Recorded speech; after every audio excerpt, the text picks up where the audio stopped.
소재지 또는 이와 연접한 지역에 주소를 두지 아니한 사람이 취득한 농지, 즉 부재지주 소유 농지라고 생각하시면 됩니다. 다음은 한 필지를 공유로 취득한 농지. 안녕하세요, 공인중개사 전주부동산 닥터입니다. 지난해 부동산 투기근절 및 재발 방지 대책, 일명 3.29 부동산 대책 발표 이후 이에 따른 후속 조치로 농지법이 개정되면서 하위법령 마련이 필요 없는 벌칙 규정이 강화된 개정 농지법의 일부 법령은 이미 지난해 8월 17일부터 시행 중에 있습니다.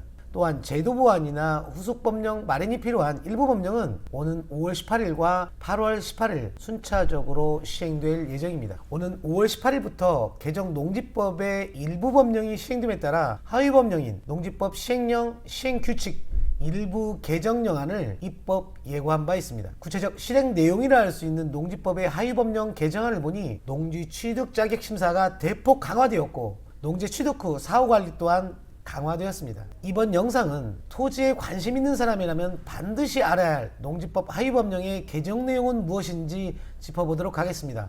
구독과 좋아요 부탁드리며 오늘 영상 시작하겠습니다.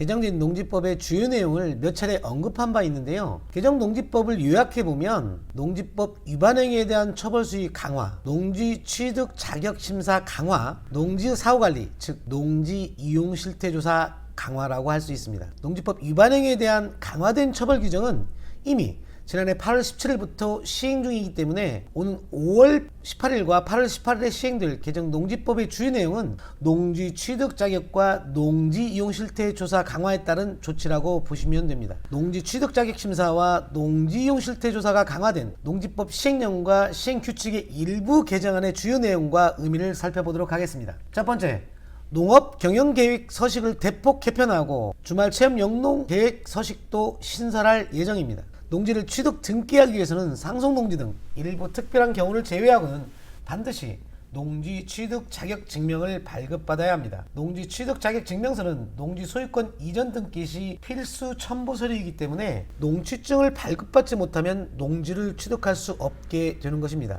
농취증 발급 신청서 제출 시 일정 면적 이상의 농지는 농업 경영계획서를 함께 제출해야 합니다. 근본 농업 경영계획서 서식을 대폭 개편하면서 계획서에 신규 취득 대상 농지와의 거리, 영농 경력, 영농 착수 시기, 수확 시기 및 작업 일정, 농지 취득 자금 조달 계획 등을 추가시켰습니다. 지자체가 농지를 취득하는 자의 농업 경영 의지, 실현 가능성 등을 꼼꼼히 심사하겠다는 것인데요. 사견이긴 합니다만 담당자의 재량으로 두리뭉실하게 남겨둘 것이 아니라 차라리 이런 식으로 제한할 거라면 예전의 통작거리 제한처럼 농지 취득자와 농지 소재지의 거리 제한을 명확히 규정해야 한다는 생각입니다. 두 번째는 농지 취득자의 직업 등을 확인할 수 있도록 농업 경영계획서 또는 주말체험 영농계획서와 함께 제출해야 하는 증빙 서류를 구체화하였습니다. 세대당 1,000제곱미터 미만의 농지를 주말체험 영농 목적으로 취득하는 경우에는 별도의 영농계획서를 제출할 필요가 없었는데요. 이번 농지법 개정으로 주말체험 영농계획서를 제출하게 하고 농지 취득자의 직업 등을 확인할 수 있도록 증명서류 제출을 의무화한 것입니다. 농지 취득 시 취득자가 제출해야 될 증명서류는 농업인의 경우에는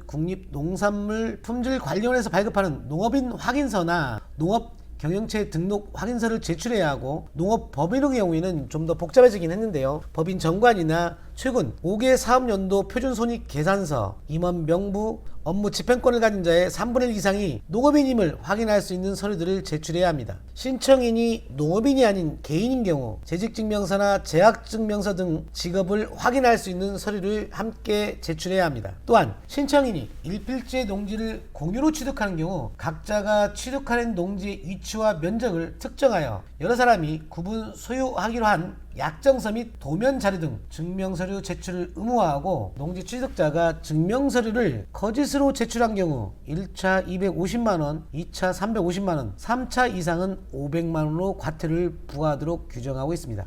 다음은 불법 농지를 복구하지 않고 거래하는 문제를 개선하기 위해 불법 전용 농지에 대한 농지 취득 자격 증명 발급을 원칙적으로 제한하고 농지를 취득하는 자가 제출한 원상복구 계획에 따라 3개월 이내에 원상복구가 가능하다고 판단되는 경우에는 예외적으로 농취증 발급이 가능하도록 했습니다.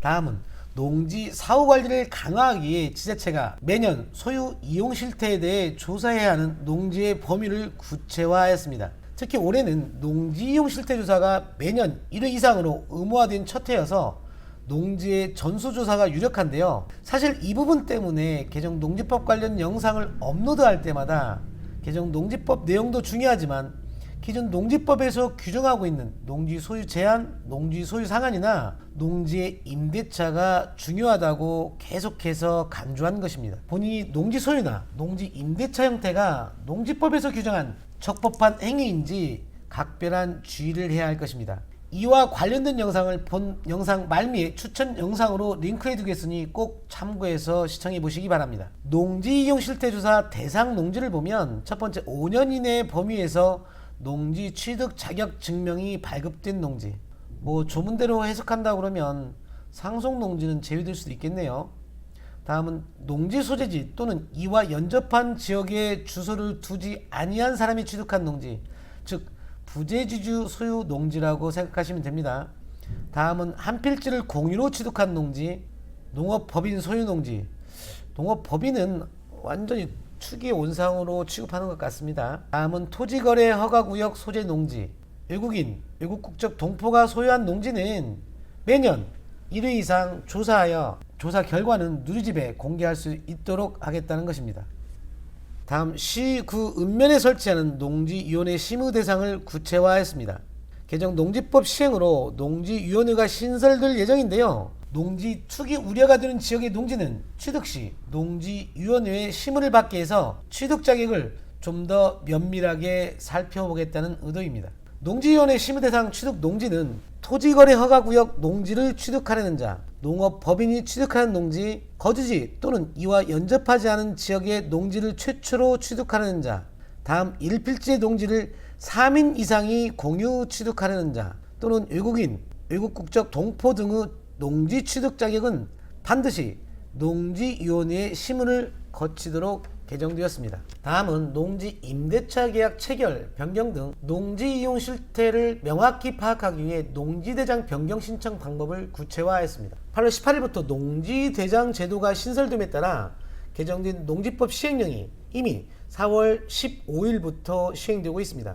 각 지자체별로 기존 농지원부 소유자들 대상으로 농지대장 전환에 따른 안내문을 발송하였고, 농지원부상 소유 및 이용 현황에 부정확한 자료가 있거나 갱신이 필요한 경우 소명기간 내에 농지원부에 정비를 요청한 바 있습니다. 8월 18일부터 농지대장 제도가 시행되면 농지 소유자 또는 농지 임차인은 농지 임대차 또는 사용대차 계약을 체결하거나 변경, 해지하는 경우 농지대장 정보 등록 변경 신청서와 함께 농지 임대차 계약서를 첨부한 변경 신청이 의무가 됩니다. 또한 농지에 고정식 온실, 버섯재 배사, 축사, 곤충사육사, 농막을 설치하는 경우에도 건축물 대장 등본 또는 가설 건축물 축조 신고에 따른 신고 필증을 첨부해서 농지 대장 변경 신청을 해야 하며, 수로나 제방을 설치하는 경우에도 시설 설치를 증명할 수 있는 서류, 사진, 도면 등을 첨부해서 신고해야 합니다. 농지대장 변경 신청을 거짓으로 한 경우 1차는 250만원, 2차는 350만원, 3차 이상은 500만원의 과태료가 부과됩니다. 또한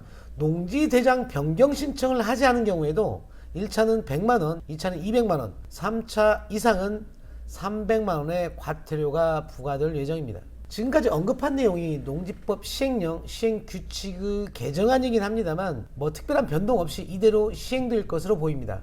따라서 향후 농지를 신규로 취득하거나 농지를 보유함에 있어 각별한 주의가 필요하다 할 것입니다. 여러분의 슬기로운 부동산 투자 생활을 응원하겠습니다. 끝까지 시청해 주셔서 감사합니다.